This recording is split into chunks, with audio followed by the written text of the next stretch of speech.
Isinagawa ng Philippine National Police ang isang press briefing nitong ika-8 ng Abril taong 2026 sa Camp Crame, Quezon City sa panguna ni Police Brigadier General Randolph T. Tuanyo, ang Chief ng Public Information Office.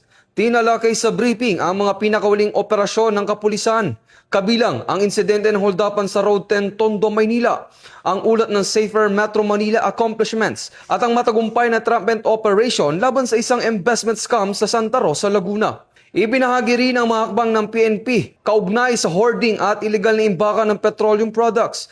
Kabilang dito ang pagkakadiskubre ng iligal na imbakan ng diesel sa isang residential area sa Quezon City at pagkakaresto naman ng 9 na individual sa nabotas dahil sa iligal na kalakalaan ng produktong petrolyo. Binigyan din ng PNP ang patuloy nitong pagsunod sa focused agenda na nakatuon sa pagpapanatili ng kaayusan, pagpigil ng krimen at pagpapalakas ng tiwala ng publiko. Ito ay alinsunod sa layunin ng bagong PNP para sa bagong Pilipinas. Serbisyong mabilis, tapat at nararamdaman.